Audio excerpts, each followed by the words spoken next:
مرحبا أهلا النوادي. السلام عليكم ورحمة الله وبركاته. الحمد لله رب العالمين. اللهم صل وسلم على سيدنا محمد مفتاح باب رحمة الله عدد ما في علم الله، صلاة وسلاما دائمين متلازمين بدوام ملك الله وعلى آله وصحبه ومن والاه. أما بعد، سبحانك لا علم لنا إلا ما علمتنا إنك أنت العليم الحكيم. ربي اشرح لي صدري ويسر لي أمري واحلل عقدة من لساني يفقهوا قولي وسدد لساني واهدي قلبي بحق سيدنا محمد صلى الله عليه وآله وبارك وسلم. يا من هو في علوه كائن، يا من هو في فعل حميد، يا من هو في مجد متين. اللهم أكرمنا بنور الفهم وأخرجنا من ظلمات الوهم وارزقنا فهم النبي حفظ المرسلين وإلهام ملائكة المقربين. ربنا زدنا علما وفهما وعقلا يا أكرم الأكرمين بحق سيدنا محمد خاتم الأنبياء والمرسلين يا رحمن يا رحيم. وصلى الله على سيدنا محمد وعلى آله وصحبه وبارك وسلم والحمد لله رب العالمين. قال المصنف رحمه الله ورضي الله تعالى عنه وأرضاه ونفعنا به وبعلومه وأمدنا بأسراره وأعادنا من بركاته في دارين رضي الله عنكم. فصل باب الالتفات في الصلاة. عن عائشة رضي الله عنها قالت سألت رسول الله صلى الله عليه وآله وسلم عن الالتفات في الصلاة قال هو اختلاس يختلسه الشيطان من صلاة العبد. Alhamdulillah, puji syukur kehadirat Allah, salawat salam senantiasa tercurahkan kepada junjungan mulia Nabi tercinta Nabi Muhammad sallallahu alaihi wa alihi wasallam beserta seluruh sahabat beliau, kerabat beliau dan umat beliau yang senantiasa melaksanakan ajaran beliau hingga akhir masa nanti. Yang sama-sama kami muliakan, kami hormati seluruh imam Masjid Al-Muhajirin, wabil khusus Al-Habib Alwi Al-Bar mata'anallahu ta'ala bituli hayatihi wa umrih, wal Ustadz Irsyad wal Habib Alwi Al-Bar dan seluruh pengurus Masjid Al-Muhajirin dan hadirin hadirat yang insyaallah dirahmati Allah subhanahu wa ta'ala. Hadis diriwayatkan oleh As-Sayyidah Aisyah. Beliau pernah berkata, saya bertanya kepada Rasulullah terkait menoleh iltifat ya, di dalam solat. Maka Nabi bersabda, itu adalah ikhtilasun, suatu rampokan. Ikhtilas itu rampok, rampokan dari syaitan, kata Nabi. Jadi kalau ada orang sholat lihat kanan kiri, itu syaitan sedang merampok sholatnya, kata Nabi Muhammad SAW. Maka statusnya sama. Kita ketika sholat dilarang melihat ke atas, begitu juga dilarang melihat ke kanan dan ke kiri ya. Yang dibolehkan sebagaimana pertemuan lalu untuk madhab jumhur melihat ke tempat sujud. Kemudian dalam mazhab yang lain ya, jumhur ini mazhab Hanafi, mazhab Syafi'i, mazhab Hambali, disunnahkan ketika sholat pandangan kita tertuju di tempat sujud. Menurut mazhab Maliki melihat ke depan, posisinya melihat ke depan, mazhab Maliki. Menurut Imam Ghazali disesuaikan, yaitu kalau menutup mata bisa khusyuk dibanding dengan melihat tempat sujud tidak khusyuk, maka dianjurkan menutup mata. Tapi kalau menutup mata justru tidak khusyuk, maka melihat tempat sujud paling afdol menurut Imam Ghazali rahimahullah. Dan menurut Al-Ghadi Syuraik mengatakan ketika posisi berdiri dalam solat, pandangan mata tertuju di tempat sujud. Ketika ruku', pandangan mata tertuju di tumit kaki, kedua tumit kaki atau tumit kaki. Ketika sujud, pandangan mata tertuju ke hidung. Ketika duduk di antara dua sujud, pandangan mata tertuju ke paha. Itu menurut Al-Ghadi, Al-Imam Syuraik. Tapi semuanya sepakat bahwa melihat ke kanan, ke kiri dan ke atas hukumnya makruh. Al-Hafidh Ibnu Rajab Al-Hambali yang dilahirkan tahun 736 Hijriah, wafat 795 Hijriah, di dalam kitab Fathul Bari, Syarah Sahih Al-Bukhari, karya beliau mengatakan kenapa kita dihukumi makruh melihat ke langit. Beliau mengatakan wal ma'na fi karaha dzalika khusyu'ul musalli. Karena kalau melihat ke langit mengganggu khusyuknya orang yang sholat.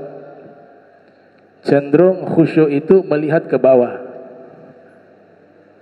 Kata beliau, wa khafdu basarihi wa nazrihi ila mahalli sujudihi li'annahu waqifun baina yadaillah yunaji fayambagi ayyakuna khashi'an munkisan ra'sahu mutriqan ilal ardi. Karena sebab orang yang sholat makruh melihat ke langit atau melihat ke kanan dan ke kiri karena mengganggu khusyuknya sholat orang yang sholat, dan menundukkan pandangan mata ke tempat sujud itu bagian dari adab kepada Allah. Sebab orang yang sholat seakan-akan sedang menghadap kepada Allah Subhanahu wa ta'ala. Seraya bermunajat kepada Allah, maka selayaknya ketika seorang berdiri di dalam sholatnya, dia harus berusaha untuk khusyuk dan menundukkan kepalanya ke arah tanah, ke tempat sujud. Itu sebagai bentuk tawadhu seorang hamba di hadapan Allah Subhanahu wa ta'ala. Itu salah satu alasan kenapa sunnahnya melihat ke tempat sujud. Ada sunnah lainnya ketika ditekankan oleh para fuqaha ketika tasyahud akhir. Ketika kita mengisyaratkan jari telunjuk di lafaz la ilaha illallah, kemudian disunnahkan kita mengisyaratkan jari telunjuk. Di tasyahud akhir ditekankan untuk kita memandang jari telunjuk kita. Ya, itu posisi yang ditekankan di tasyahud akhir. Jadi ketika kita membaca tasyahud sampai pada lafaz la ilaha illallah, dalam mazhab Syafi'i dianjurkan kita mengisyaratkan jari tanpa yuharrik, tanpa menggerak-gerakkan ke kanan, ke kiri, ke atas, ke bawah, lurus. Kalau menggerak-gerakkan jari dalam mazhab Syafi'i makruh, lurus. Kemudian pandangan mata kita tertuju kepada jari telunjuk kita yang kita isyaratkan tersebut sampai salam. Sampai kita menutup itu jari, kita baca salam, maka di situ kesunahan memandangnya sudah hilang. Nah, Dan Nabi sallallahu alaihi wasallam dinyatakan oleh para ulama rafa'a basarahu. Nabi sering melihat ke langit fi iddatil ahwal, di beberapa keadaan, tapi itu di luar solat. Nabi di luar solat selalu memandang ke langit. Al-Imam Al-Ghadiyat dalam kitab Ikmal beliau mengatakan haka ba'dul ulama'i al-ijma' ala nahyi an dzalika fi shalah. Sebagian ulama menghikayatkan, menceritakan hikayat bahwa kesepakatan para ulama atas larangan melihat ke arah langit di saat sholat. Jadi status hukumnya kesepakatan dan status hukumnya itu makruh. Hukumnya makruh. Jadi ada beberapa amal ibadah itu dengan hanya memandang sudah bernilai ibadah. Sekedar memandang saja itu sudah bernilai ibadah. Di antaranya apa? Melihat Ka'bah.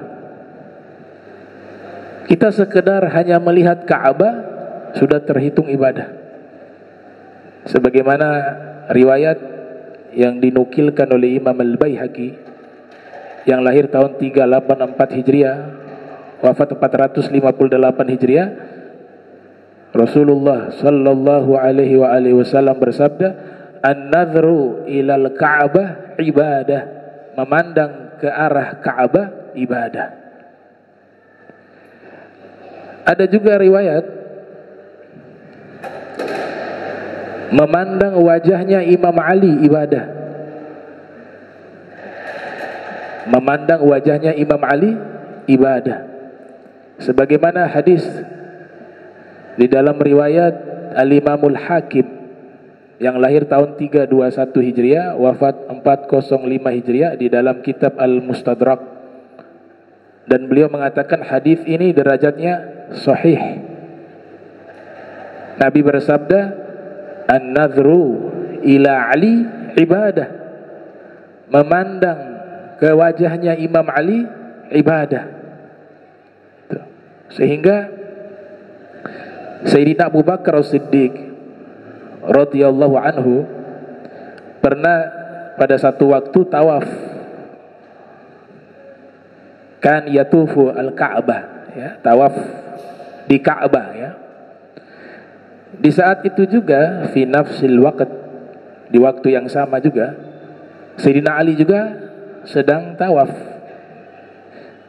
Para sahabat yang lainnya memperhatikan, biasanya orang yang tawaf melihat ke arah Ka'bah, tapi Sayyidina Abu Bakar melihat ke arah Sayyidina Ali selama beliau tawaf, sepanjang beliau tawaf. Jadi beliau tidak melihat ke Ka'bah, tapi beliau melihat ke wajahnya Sayyidina Ali bin Abi Thalib. Sampai selesai tawaf, ada beberapa orang bertanya kepada Sayyidina Abu Bakar As-Siddiq radhiyallahu anhu, "Kami memperhatikan engkau ketika tawaf, engkau pandang wajahnya Sayyidina Ali, tapi engkau tidak memandang ke arah Ka'bah. Umumnya memandang ke arah Ka'bah." Apa jawaban dari Sayyidina Abu Bakar? Beliau mengatakan, "Saya pernah mendengar Rasul bersabda sallallahu alaihi wasallam, an-nadhru ila Ali ibadah." Memandang ke wajahnya Ali ibadah. Jadi saya memandang kepada wajahnya Sayyidina Ali juga terhitung ibadah. Dan pemahamannya di sini ternyata memandang wajah Sayyidina Ali itu lebih afdol, lebih besar pahalanya dibanding memandang ke Ka'bah. Mafhumnya seperti itu. Ka'bah mulia tapi benda mati, hanya berupa bangunan segi empat. Dia menjadi mulia karena sebab perantara Nabi Muhammad SAW. Makanya ini bukan pernyataan ulama, pernyataan sahabat. Sayyidina Umar bin Khattab, beliau ketika mencium Hajar Aswad, sunnah ya, mencium Hajar Aswad kalau memungkinkan. Kalau kebanyakan orang dan nanti misalnya perempuan untuk memaksakan mencium, maka hukumnya jadi tidak baik.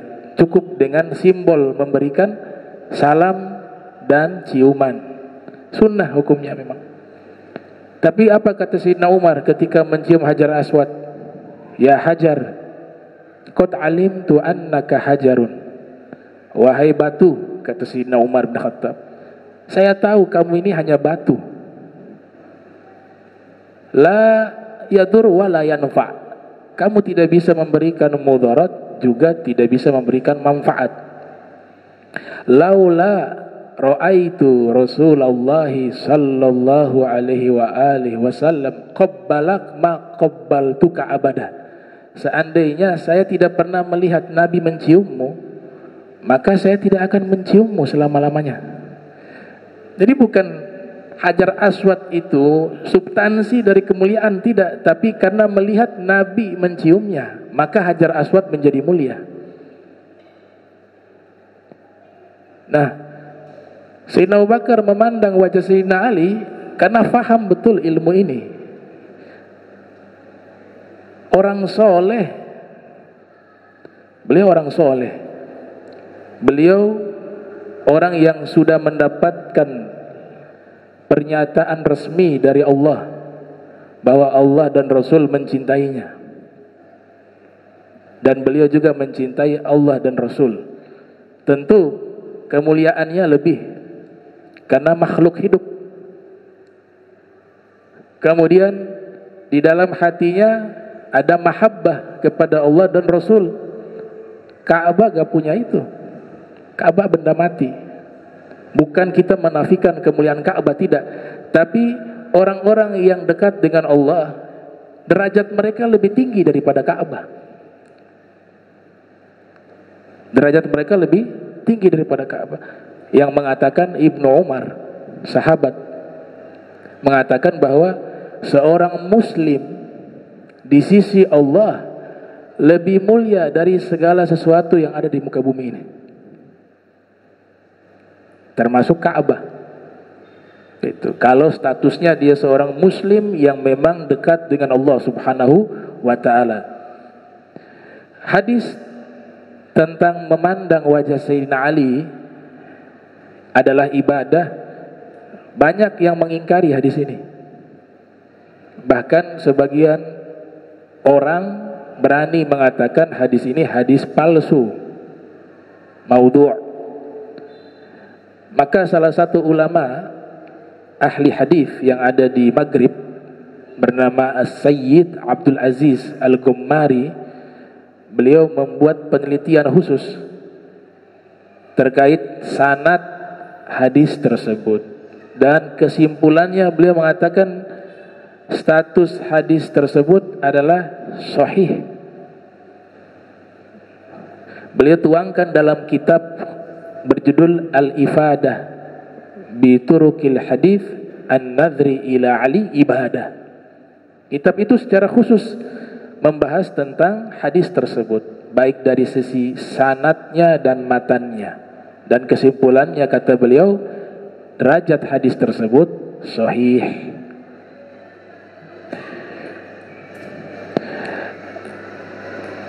Memandang bisa mendatangkan pahala, maka konsekuensinya juga dengan memandang bisa mendatangkan dosa. Ada ulama mengatakan, namanya Syekh As-Saduq, beliau mengatakan di antara ibadah yang hanya dengan memandang bernilai ibadah, yang pertama tadi melihat Ka'bah bernilai ibadah, melihat wajah orang alim bernilai ibadah, melihat wajah orang tua bernilai ibadah, melihat mushaf, an-nazru fil mushaf biduni qiraah, ibadah. Sekedar memandang mushaf Al-Quran, artinya tulisan dari surat atau ayat-ayat suci Al-Quran, kita pandang sekalipun belum membaca itu sudah bernilai ibadah. Lihat tulisannya ya. Kalau masih lihat mushafnya itu belum bernilai ibadah. Harus dibuka, tulisannya itu kita lihat, itu bernilai ibadah. Bahkan Al-Imam Ghazali mengatakan di antara kafarat atas dosa mata yang sering melihat yang haram, istighfar, minta ampun kepada Allah, dan cara mengkafaratnya diantaranya dengan melihat mushaf Al-Quran, melihat tulisan Al-Quran di dalam mushaf. Jadi melihat orang soleh, melihat Ka'bah, melihat tulisan dalam Al-Quran, melihat hadis Nabi, tulisan hadis Nabi, melihat orang tua, tentu dengan penglihatan ta'ziman, penghormatan. Karena Abu Jahal juga lihat Nabi. Abu Jahal tiap hari lihat Nabi Muhammad. Tapi apakah penglihatan Abu Jahal kepada Nabi bernilai kebaikan? Tidak. Sebab Abu Jahal melihat Nabi dengan pandangan meremehkan, dengan pandangan bukan sebagai pandangan penghormatan. Nah, sehingga melihat sesuatu yang haram itu di dalam Al-Quran Allah Ta'ala berfirman, "Qul lil mu'minin yaghuddu min absarihim wa yahfadhu furujahum. Dzalika azka lahum. Innallaha khabirum bima yasnaun." Allah Ta'ala berfirman, katakanlah kepada orang-orang beriman, jagalah pandangan mata mereka dan jagalah kemaluan-kemaluan mereka. Sesungguhnya itu lebih mensucikan mereka. Sesungguhnya Allah mengetahui apapun yang mereka lakukan. Artinya melihat yang haram juga kena dosa. Melihat yang baik, melihat sesuatu yang baik bernilai ibadah yang tadi saya sebutkan. Melihat saudaranya yang muslim dengan pandangan meremehkan itu juga dosa. An-nazru ila akhika bil ihtiqar, memandang orang lain dengan pandangan meremehkan, itu pandangan itu juga dosa. Disebutkan oleh Al-Habib Ahmad bin Zain Al-Habsyi dalam kitab beliau Risalah Al-Jami'ah. Itu. Jadi jangan dikira melihat gambar di televisi,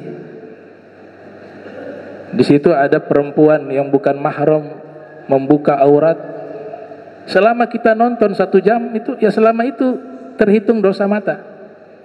Ya, sudah selayaknya tinggalkan itu. Ya, nggak bisa. Kita mau ingin lihat Allah, semua pengen lihat Allah di surga. Semua pengen lihat Nabi Muhammad SAW di hari kiamat, pengen. Sebab orang yang gak lihat Nabi di hari kiamat gak mungkin dapat pertolongan Nabi. Kata Nabi apa? Wailun liman lam yaroni yaumal qiyamah. Celaka orang yang tidak melihat wajahku di hari kiamat. Tapi melihat wajah Nabi tidak semudah membalikkan telapak tangan. Salah satu syarat adalah persiapkan mata kita untuk bisa melihat Allah dan melihat Nabi Muhammad sallallahu alaihi wasallam dengan cara jangan melihat sesuatu yang haram. Usaha semaksimal mungkin. Pilih. Saya tahu itu sulit. Tapi kalau tidak mulai dari sekarang, kapan? Persiapkan mata kita untuk bisa melihat Rasulullah dengan cara tidak melihat sesuatu yang dilarang oleh Allah Subhanahu wa taala, yang ada di televisi, yang ada di handphone. Kalau kita punya tekad, bisa kita lakukan, mudah. Yang penting ada kemauan sungguh-sungguh. Kan bisa di-skip. Tapi masalahnya kalau sudah niat, tetap akan kelihatan. Bisa di-skip. Bisa dipilih tontonan-tontonan yang di situ ada nilai-nilai kebaikan dan tidak ada pemandangan yang haram yang dimurkai oleh Allah Subhanahu wa taala. Nah, mata semacam ini yang diizinkan bisa melihat Rasulullah Muhammad sallallahu alaihi wasallam. Karena Nabi suci, bersih. Gitu. Memang ini disetting untuk ini sebagai fitnah akhir zaman. Pernah dikatakan di dalam riwayat bahwa nanti akan tiba satu zaman ada fitnah di dalam rumah umatku, kata Nabi. Ada ulama mentakwil yaitu televisi, handphone. Dengan mudahnya maksiat mata dilakukan setiap hari dan dianggap itu bukan satu dosa karena sudah terbiasa bertahun-tahun. Sehingga melihat aurat itu dianggap biasa. Ada yang mengatakan kita kan tidak syahwat ketika melihat. Haramnya itu memandang dan melihat, bukan karena ada syahwat atau tidak ada syahwat. Titik sampai di situ. Memandangnya yang haram. Qul lil mu'minin yaghuddu min absarihim. Allah Ta'ala berfirman di situ, jagalah pandangan mata mereka. Gak ada keterangan dengan syahwat atau tanpa syahwat. Karena nanti kalau sering melihat yang haram, semua ibadah ini terasa hambar. Antum punya solat, ya rasanya tidak ada rasa. Antum ketika membaca Al-Quran, tidak ada rasa dalam membaca Al-Quran. Antum zikir, hambar. Kenapa? Karena ada dosa yang menempel di dalam mata kita. Gak bisa, harus dihilangkan. Makanya Nabi katakan, siapa yang meninggalkan pandangan karena takut kepada Allah atas yang haram, maka akan diganti pandangan tersebut dengan rasa manis di dalam keimanan yang dia dapati dalam hatinya. Jadi kalau mau khusyuk, tinggalkan yang haram dalam memandang sesuatu yang haram. Ya.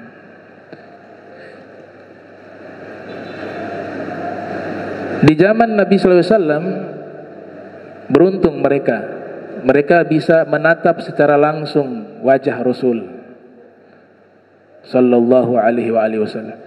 Tidak sedikit dari orang-orang yang sebelumnya tidak memeluk agama Islam, bahkan sebelumnya mereka adalah orang-orang yang anti terhadap agama Islam, tapi tatkala melihat wajahnya Nabi, hati mereka berubah. Dan bahkan banyak dari mereka hanya sekedar menatap wajah Nabi langsung memeluk agama Islam. Kalau wajahnya orang alim saja bernilai ibadah, wajahnya Imam Ali juga ibadah, lantas bagaimana wajahnya Nabi Muhammad Sallallahu Alaihi Wasallam? Dulu ada pendeta di kota Madinah namanya Abdullah bin Salam. Pendeta minal Yahud, dari orang Yahudi. Waktu Nabi sampai ke kota Madinah, awal hijrah beliau sampai ke kota Madinah, Abdullah bin Salam ingin melihat secara langsung siapa sih yang namanya Muhammad itu. Dan beliau katakan, faji'tu finnas li'anzura ila wajhihi. Maka saya ikut bergabung dengan sekelompok manusia yang memang mereka ingin melihat Nabi Muhammad Sallallahu Alaihi Wasallam. Waktu Nabi pertama kali tiba ke kota Madinah di peristiwa hijrah, Abdullah bin Salam mengatakan, falamma ra'aitu wajhahu faqad alimtu anna hadzal wajha laisa biwajhin kadzdzab. Tatkala aku memandang wajahnya Nabi Muhammad, aku yakin ini wajah orang yang tidak pernah berdusta. Jadi hanya sekedar melihat wajah Nabi, dia sudah bisa menyimpulkan bahwa Nabi ini orang yang jujur, Nabi ini orang yang tidak pernah berdusta. Hanya sekedar memandang wajah Nabi Muhammad Sallallahu Alaihi Wasallam. Dan aku mendengar kalimat pertama yang diucapkan oleh beliau, afsus salam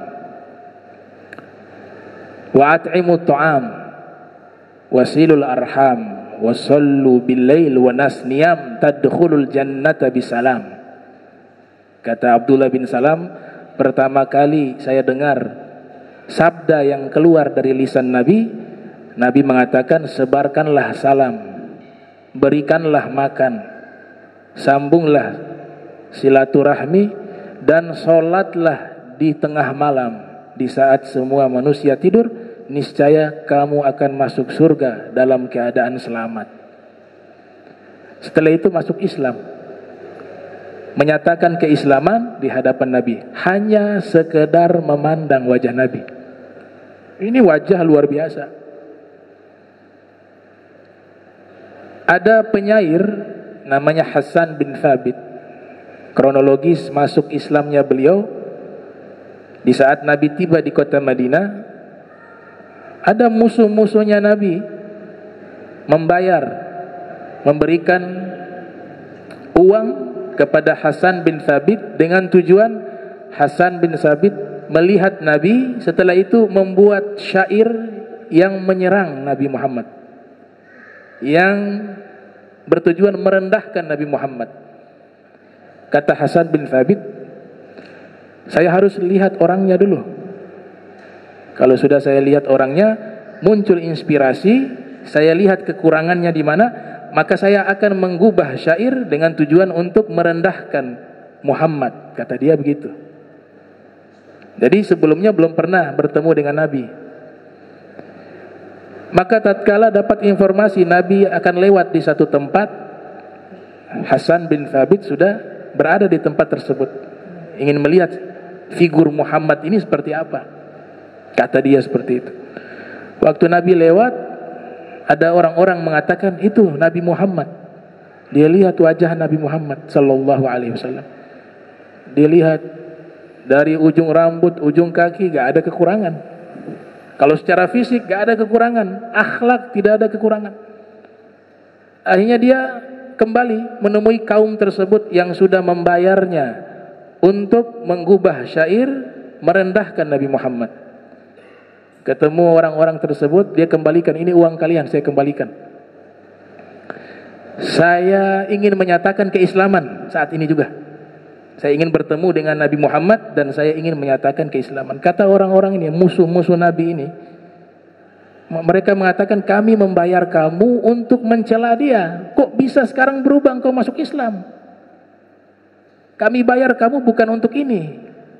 Kami perintahkan kamu bukan untuk hal ini. Maka Hasan bin Thabit karena seorang sastrawan, saat itu juga secara spontan dia mengatakan dengan syair, lamma ra'aitu anwarahu sata'at wada'tu min khifati kaffi ala basari khaufan ala basari min husni suratihi falastu anzuruhu illa ala godri ruhun minan nuri fi jismin minal qamari kahilyah nusijat minal anzumi zuhuri. Jadi terbalik, syairnya niatnya buat syair untuk mencela Nabi, tapi ketika melihat wajahnya Nabi berubah syair pujian kepada Nabi Muhammad. Yang artinya apa? Tatkala aku melihat wajahnya, yang aku lihat adalah cahaya. Cahaya yang terang benderang. Dan aku meletakkan tanganku menutup mataku karena tidak sanggup melihat keindahannya. Dan aku hanya mampu melihat semampuku. Beliau bagaikan matahari, ruhnya bagaikan matahari, dibungkus dengan fisik bagaikan rembulan. Beliau seakan-akan seperti perhiasan yang ditenun dengan bintang-bintang yang bersinar. Setelah itu dia pergi tinggalkan kaumnya itu dan menyatakan keislaman. Setelah itu berubah menjadi pembela Nabi Muhammad lewat syair, ya Hasan uhjul musyrikin wa ruhul kudus ma'ak, kata Nabi. Wahai Hasan, sindir orang-orang musyrik yang mereka menyerang saya dengan syair, kamu balas dengan syair, kamu bela saya dengan syair, niscaya malaikat Jibril akan bersamamu, kata Nabi Muhammad sallallahu alaihi wasallam. Jadi hanya sekedar melihat wajah Nabi, berubah keadaan mereka yang tadinya pembenci berubah menjadi pencinta. Karena ini wajah-wajah yang istimewa.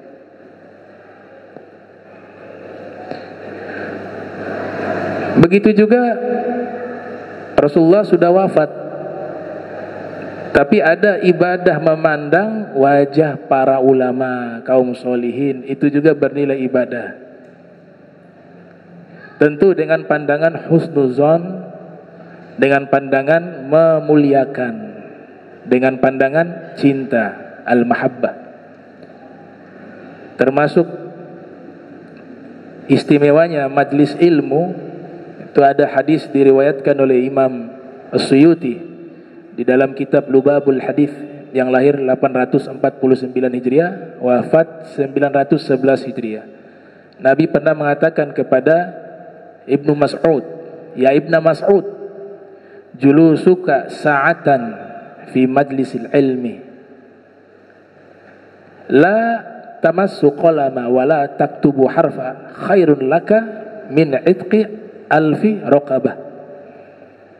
Wa nazruka ila wajhil alim khairun laka min alfi faras tasaddaqta biha fi sabilillah wa salamuka alal alim khairun laka min ibadati alfi sana." Nabi katakan kepada Ibnu Mas'ud, "Wahai Ibnu Mas'ud, kau duduk sesaat di majlis ilmu, kamu tidak menyentuh pena, enggak bawa pena, bahkan tidak menulis satu huruf pun dari ilmu yang disampaikan di majlis ilmu, tapi sekedar kamu duduk, itu lebih baik bagimu daripada kau memerdekakan 1000 orang budak." Pahalanya besar, 1000 orang budak dimerdekakan itu pahalanya sangat besar. Dan pandanganmu kepada orang alim itu lebih baik bagimu melebihi 1000 ekor kuda yang kamu sedekahkan di jalan Allah Subhanahu wa taala. Dan salammu kepada orang alim itu jauh lebih baik bagimu dibanding kau ibadah selama 1000 tahun. Itu hadis dinukil oleh Imam Suyuti di dalam kitab Lubabul Hadis. Ada juga hadis yang diriwayatkan oleh Imam Ibnu Asakir yang lahir 499 Hijriah, wafat 571 Hijriah, dalam kitab Tarikh Dimishq. Nabi sallallahu alaihi wa alihi wasallam bersabda, "Man nadhara ila wajhi alim fa fariha bihi khalaqallahu tabaraka wa ta'ala min tilka an-nadhrah wal farah malakan yastaghfiru Allah li sahibihi ila yaumil qiyamah." Siapa yang memandang wajah orang alim dan orang alim itu senang kepadanya. Karena ada juga orang alim itu gak suka dilihat mukanya, ada. Ya, makanya santri yang belajar kepada guru, para ulama, itu harus pandai mengkondisikan. Memang melihat wajah ulama itu ibadah, tapi ada juga ulama yang gak nyaman kalau dilihat wajahnya terus. Maka lebih afdol menundukkan pandangan. Tapi kalau ulama itu juga senang untuk dilihat, maka lebih afdol dia melihat. Karena ada pertanyaan dulu muncul waktu kami masih belajar di Madrasah Thaqafah Islamiyah Bukit Duri, tempat Sayyidil Walid Al-Habib Abdurrahman bin Ahmad As-Saqqaf. Di situ ada pertanyaan muncul, mana lebih afdol, memandang wajah guru ataukah menundukkan pandangan di hadapan guru? Maka dijawab oleh para ulama di dalam kitab-kitab mereka, tergantung gurunya. Kalau gurunya lebih senang kalian melihat, itu lebih afdol kalian memandang wajahnya. Tapi ada guru yang lebih senang kalian menundukkan pandangan kalian, maka lebih afdol kalian menundukkan pandangan kalian. Makanya di hadis tadi ada lafaz fafariha bihi.